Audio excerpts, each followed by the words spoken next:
Aurélien Barraud contre le progrès. Épisode 1. Sauve le monde, mange de la viande. Aurélien Barraud, astrophysicien théorique, intervient très régulièrement dans les grands médias pour prêcher le millénarisme écologiste, le plus radical. Ses principaux arguments pour critiquer le progrès tournent autour d'une poignée d'affirmations péremptoires, visant plus particulièrement la viande et la sainte croissance infinie dans un monde fini. Comme je l'ai promis sur Twitter, je vais détruire méthodiquement ces dogmes ridicules et dangereux. Dans ce premier article, je vais traiter la question de la production de viande d'un point de vue purement technique, la morale étant un problème d'esclaves, des réalités agricoles et des théoriciens citadins. La lutte obsessionnelle d'Aurélien Barraud contre la viande dénote d'une méconnaissance profonde et, je pèse mes mots, criminelle de l'agronomie et de l'écologie. Quand un chercheur met son aura scientifique au service d'une campagne de propagande, il prend ses responsabilités. Citer des études plus que controversées pour démontrer que la production de viande est un gaspillage d'eau, de nourriture et une source importante d'émissions de gaz à effet de serre est impardonnable. Kerr Watson, dans un excellent article dans Quillette, a atomisé les élucubrations chiffrées que Barraud et ses camarades antispécistes s'échinent à répéter. Pour les non-anglophones, Peggy Sastre l'a traduit pour le point. Si l'œuvre de Kerr Watson vous permettra de ridiculiser vos contradicteurs véganes, elle est incomplète pour détruire définitivement la croyance en une limite à la sainte croissance. Pour renvoyer définitivement l'astrophysicien dans la théorie des cordes, je vais démontrer qu'augmenter la production de viande est indispensable pour sauver la planète du réchauffement climatique. There is no alternative. Les véganes étant des citadins incultes, ils ignorent que la production de viande n'est pas un choix. Sur les 5 milliards d'hectares de surface agricole utile terrestre, 3,5 milliards ne peuvent produire que du fourrage pour des animaux ruminants. Et nous n'y pouvons rien. Nous n'avons pas les moyens d'aplatir les montagnes, ni d'irriguer les steppes arides qui recouvrent un quart des terres émergées. À l'heure où l'on se demande comment nourrir plus de 10 milliards d'humains, il est inconcevable de se priver de cette source de nourriture de qualité, favorable à la biodiversité et contribuant à la séquestration du CO2. La production de ces pâturages naturels peut-elle croître pour nous apporter la sainte croissance ? Sans même mobiliser l'amélioration génétique des animaux et de leur microbiome, il existe des techniques éprouvées, mais hélas insuffisamment diffusées, capables de déplafonner les rendements des pâturages. Lis la productivité de l'herbe et parle ensuite. Handicapées par des performances médiocres, les surfaces de pâturage en climat tempéré régressent au profit de l'ensilage de maïs. Pourtant, dès les années 1950, le génial mais méconnu André Voisin avait inventé une méthode pour augmenter la productivité des prairies de 50 à 100%, sans mobiliser le moindre intrant et en réduisant les frais d'entretien des animaux. André Voisin a d'abord identifié la cascade de problèmes affectant les systèmes classiques. Les animaux restent plusieurs semaines sur de grandes parcelles, broutant à plusieurs reprises les mêmes plantes. L'origine du problème est là. Une plante qui perd sa tige et ses feuilles sacrifie ses réserves et ses racines pour les reconstituer. Après plusieurs tontes trop rapprochées, elle est rincée, incapable de régénérer ses parties aériennes et handicapée par ses racines atrophiées. Sa productivité et sa résistance aux agressions s'effondrent. La résolution à ce cercle vicieux, c'est le pâturage tournant dynamique. L'éleveur regroupe ses animaux sur de petites parcelles qu'il consomme entièrement en 24 à 48 heures. Entre deux tontes, les plantes ont le temps pour retrouver une santé, une productivité et une qualité nutritionnelle optimale. Dans ce système, il est même possible, si le climat n'est pas trop extrême, de laisser les animaux dehors toute l'année. Inutile de les entasser pendant des mois dans des bâtiments où ils pataugent dans leur urine et excréments. Cette vie au grand air réduit les frais vétérinaires et améliore le bien-être animal. Pour compléter le système, les éleveurs les plus malins installent des poulaillers mobiles quelques jours après le passage des ruminants. Les volailles se régalent des asticots et dispersent les boues en les fouillant, favorisant la fertilisation et l'assainissement. Quand les technocrates passent, l'agriculture et l'environnement trépassent. Pourquoi cette technique efficace n'a pas percé en Europe ? Dans les années 1980, les technocrates français et européens influencés par les écologistes ont décidé de subventionner la production végétale pour réduire les surfaces de prairies. Les paysans ont obéi. Rien qu'entre 1996 et 2016, plus de 500 000 hectares de prairies permanentes ont disparu sous le béton, le bitume et les outils de travail du sol. La destruction mécanique du sol déclenche des processus d'érosion et d'oxydation dévastateurs. Des quantités hallucinantes de terre et d'azote, accompagnées de résidus de produits phytosanitaires, furent et sont encore lessivés vers les rivières. L'humus s'est envolé sous forme de CO2, une fois la fertilité naturelle des sols détruite. Le recours à la chimie et à la mécanisation s'intensifia dans le vain espoir de maintenir les rendements. Cette catastrophe fut financée par vos impôts, le modèle n'étant même pas compétitif. À la même époque, en Nouvelle-Zélande, l'État, fatigué d'injecter de l'argent à fonds perdus, a décidé de laisser les éleveurs se débrouiller. Contraints par les réalités du marché et soucieux de préserver leur capital, leur sol, ils ont tous adopté le pâturage tournant dynamique. Aujourd'hui, ils prospèrent sans subvention ni marée verte. Produire plus de viande ou accélérer la désertification. Changeons de latitude et intéressons-nous à Alan Savory, biologiste et botaniste zimbabwéen. S'appuyant sur les travaux d'André Voisin, il s'est attelé au problème de la dégradation des pâturages en milieu tropical aride. Selon ses découvertes, la désertification n'est pas la conséquence mécanique d'une surcharge en animaux ruminants. Au contraire, il estime qu'il n'y a pas assez d'animaux pour optimiser la productivité des prairies tropicales. La thèse contre-intuitive de Savory s'appuie sur le fait que le milieu aride recycle mal la végétation morte. L'écobuage, solution traditionnelle consistant à mettre le feu à la végétation durant la saison sèche, pose plus de problèmes qu'elle n'en résout. Pour augmenter drastiquement la productivité des pâturages tropicaux, Alan Savory propose d'arrêter l'écobuage. En Afrique, 1 milliard d'hectares sont brûlés chaque année, et de reproduire le cycle naturel des prairies sèches. Les grands herbivores sauvages vivent en troupeaux denses pour se protéger des prédateurs. Ils consomment ou écrasent les végétaux, défèquent par-dessus pendant la nuit et se déplacent tous les jours. Arrosées d'urine et d'excréments, les plantes piétinées forment un mulch protégeant le sol du soleil, de l'érosion et de l'évaporation. Quand les pluies reviennent, les plantes peuvent grandir dans un sol humide, frais et enrichi en minéraux. Bien que délicate, sa mise en application concrète est encourageante et pourrait contribuer à stopper le réchauffement climatique, si des théories stupides comme le véganisme ne se dressent pas en travers de sa route. Les découvertes d'Alan Savory impliquent un renversement total de paradigme et une sortie de crise par le haut. Pour les experts millénaristes comme Barrow, c'est inconcevable. L'élevage, facteur décisif de la durabilité des agrosystèmes.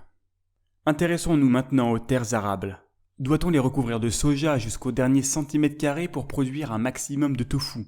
Pour répondre à cette question, sérieusement, il faut encore une fois se placer dans un cadre écologique. L'INRA, s'appuyant sur une méthode néerlandaise, rappelle que basculer vers un système 100% vegan augmenterait la surface de culture requise pour produire le même nombre de rations alimentaires équilibrées. Dans le contexte néerlandais, très riche en terres arables, l'optimum se situe entre 40 à 100 grammes de viande par jour par habitant. Cette expertise traduit définitivement l'argumentaire prétendument utilitariste des véganes. Une rupture de la science agronomique, les couverts interculturels. Imaginez une technique permettant de produire plus de viande et plus d'aliments végétaux. Elle se paierait même le luxe de générer des effets très positifs sur l'environnement et de réduire les besoins en intrants et en énergie fossile. Si vous pensez que c'est impossible, c'est que vous n'avez jamais entendu parler des couverts interculture. Dans un système traditionnel, la terre est laissée à nu entre deux cultures. Pendant plusieurs mois, l'érosion va emporter la terre et les minéraux dans les rivières. Le soleil aura tout loisir de détruire l'humus par photocatalyse. Les sols dégradés perdent leur auto-fertilité et leur capacité à retenir l'eau. Les cultures souffrent, les rendements plafonnent malgré des investissements en intrants et en mécanisation croissante. Le principe des couverts est simple, semer, parfois avant même la récolte, une ou plusieurs plantes pour occuper l'espace et surtout produire un maximum de biomasse en attendant la culture suivante. Les couverts interculture protégeant le sol de l'érosion et du soleil, ils étouffent les adventices tout en apportant la matière organique indispensable à la régénération de l'humus consommé par les cultures. Les couverts interculture peuvent séquestrer jusqu'à 16,7 tonnes de carbone par hectare avant de saturer les sols. La généralisation de cette pratique sur les terres cultivées pourrait neutraliser 2 années de rejet mondial de carbone au rythme de 2017. Les agriculteurs les plus ambitieux vont jusqu'à maintenir un couvert vivant pendant plusieurs années dans leur culture en le contrôlant à l'aide de petites doses d'herbicides. De la viande presque gratuite. Un bon couvert peut accumuler 3 tonnes de matière sèche et les meilleurs s'approchent des 9 tonnes. Cette masse de végétaux est un excellent fourrage, largement suffisante pour produire 80 à 275 kg de viande. Les animaux détruiront le couvert sans herbicides ni carburant fossile avant le semis de la culture suivante. En France, l'installation systématique de couverts dégagerait aisément 1,8 million de tonnes de viande, de quoi compléter les apports de viande sans impact sur la disponibilité alimentaire humaine de 75 grammes supplémentaires par habitant par jour.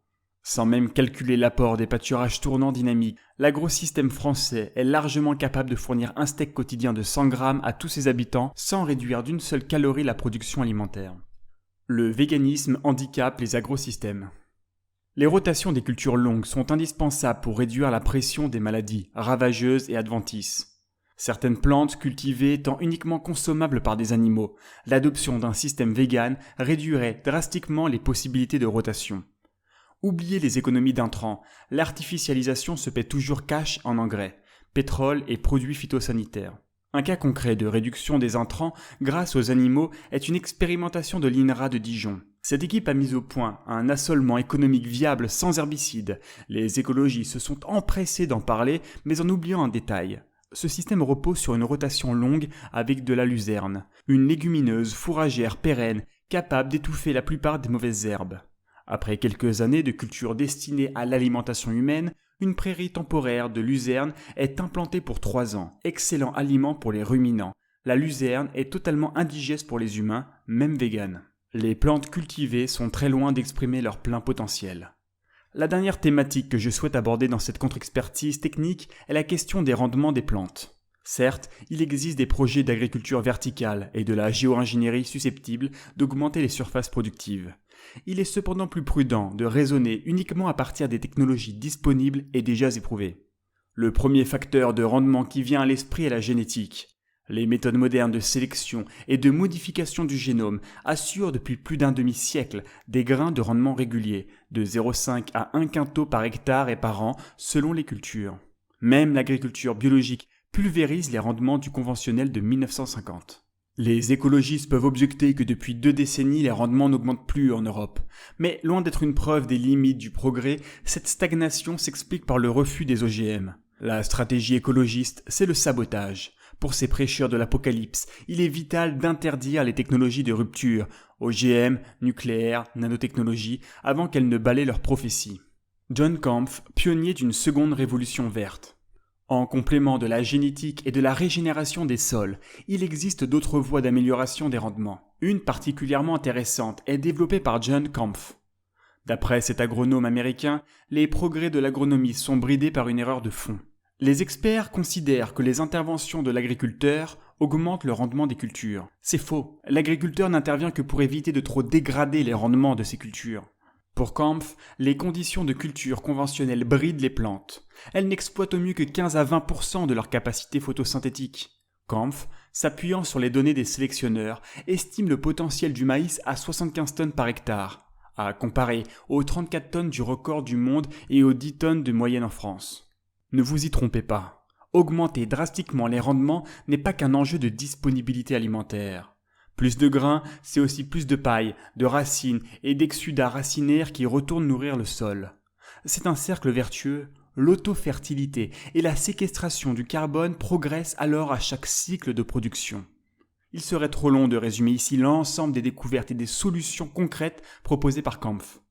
Détailler quelques éléments comme les apports foliaires de minéraux sous forme chélatée ou les stades critiques de développement fixant les différents déterminants du rendement ne vous donnerait qu'une vision extrêmement superficielle de ces analyses et solutions. Si vous voulez creuser le sujet, vous pouvez commencer par cette conférence. La conférence Santé et fertilisation des plantes de John Kampf est en lien dans la description. La science et l'expérience de terrain face aux baratineurs. L'analyse technique débouche sur 2 conclusions cauchemardesques pour les écologistes décroissants et les véganes. La première est qu'on peut et doit produire plus de viande et plus de biomasse végétale avec moins d'intrants. Revégétaliser les prairies arides, optimiser le pâturage, remplir les sols agricoles dégradés de matière organique et débrider la croissance des plantes est incontournable pour produire mieux et plus. La décroissance n'est pas une opinion, c'est une erreur technique. Le second est que le système agricole se divise en 2 catégories. Ceux qui respectent les mécanismes naturels et ceux qui tentent vainement de s'y opposer. Animaux et plantes sont interdépendants. Moins de vaches et de poules, c'est plus d'engrais chimiques, plus d'énergie fossile et de produits phytosanitaires pour lutter contre les adventices et les insectes et les maladies. Le fantasme d'un système vegan, produisant plus de nourriture avec moins de pollution, est une utopie de citadins déconnectés des réalités du terrain. Le règne des imposteurs. Aurélien Barraud a-t-il étudié son sujet, ou répète-t-il sans recherche personnelle des éléments de langage ? Serait-il prêt à débattre face à un vrai spécialiste comme Konrad Schreiber ? Quels médias accepteraient de voir les théories mainstream sur l'écologie pulvérisées en direct ? Quand le temps de parole dans les médias est monopolisé par des agitateurs aussi fanatiques qu'ignorants, comment faire émerger des solutions réalistes ? Notre société est sabordée par des pseudo-experts, des discours millénaristes tétanisant les citoyens à un grand renfort d'arguments plus fallacieux les uns que les autres. L'Occident traverse un âge sombre intellectuel, particulièrement inquiétant et étroitement lié au processus d'autodestruction de son élite. Il est temps de débusquer ces imposteurs et de libérer la place pour de nouvelles têtes capables d'apporter des solutions concrètes à nos problèmes. Un article signé Technoprêtre, puis lu par Super Barbu. Abonnez-vous et suivez-nous sur rage-culture.com.